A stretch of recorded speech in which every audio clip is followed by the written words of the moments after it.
This has probably been the hardest thing I've ever done in my entire life. Meet Senior Airman Sterling Crutcher. He joined the United States Air Force when he was 26 years old. His brother and grandfather were an inspiration. They both served in the military, but why is it so hard? He's a transgender. In my own words, I have an issue with labels. But I guess if I was to define transgender is someone whose soul never got fully developed. They were born, unfortunately, in the wrong body while the rest of themselves didn't match.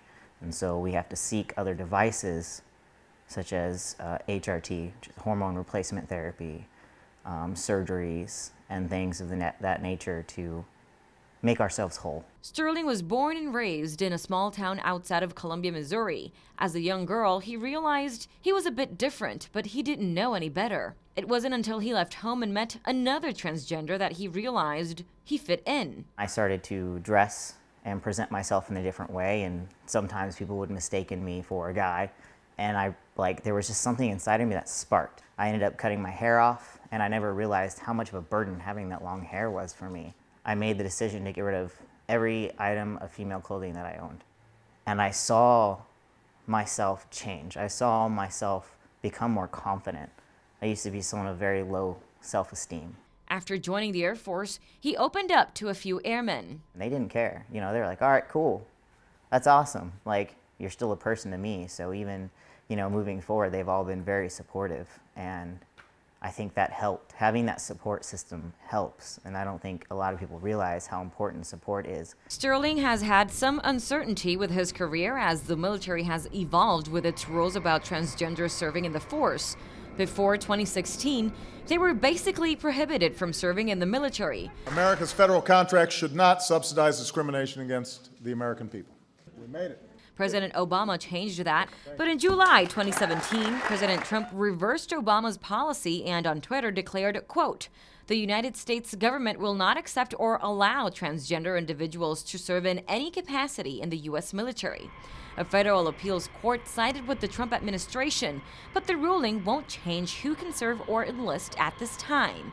In general, the ruling prohibits transgender people from serving unless they do so in their biological sex. The Washington, D.C.-based Family Research Council is among groups standing with the president, saying it is within his authority as commander-in-chief to make personnel policies for the military, even policies that restrict service by those with gender dysphoria. Spokesman Peter Spring told KTBS the military's need for high standards of both mental and physical health, as well as standards logically based on biological sex rather than gender identity, all provide strong justification for this policy.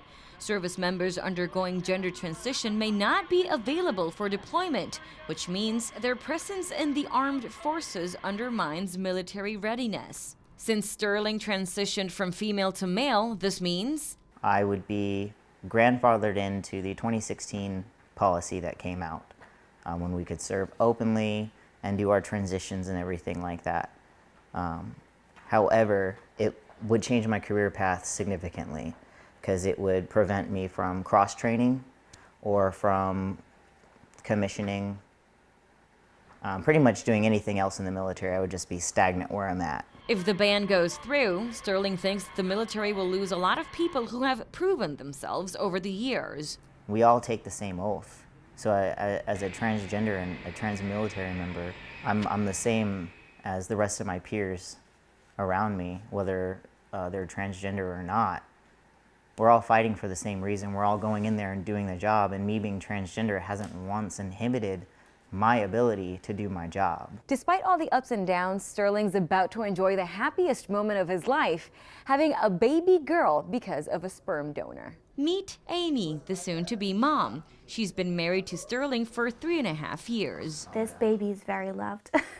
For this military spouse, what hurts the most is knowing her husband has served in the military for years, deployed twice, and is devoted to his country, but his future in the Air Force is unclear. My husband just got back from a 6-month deployment.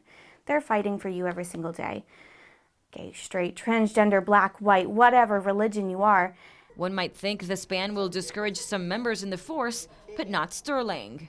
It doesn't make me want to give up. It doesn't make me want to lay down and just get out of the military. It makes me want to work harder. Roxette Pietri-Freeman, KTBS 3 News. Did you write your name?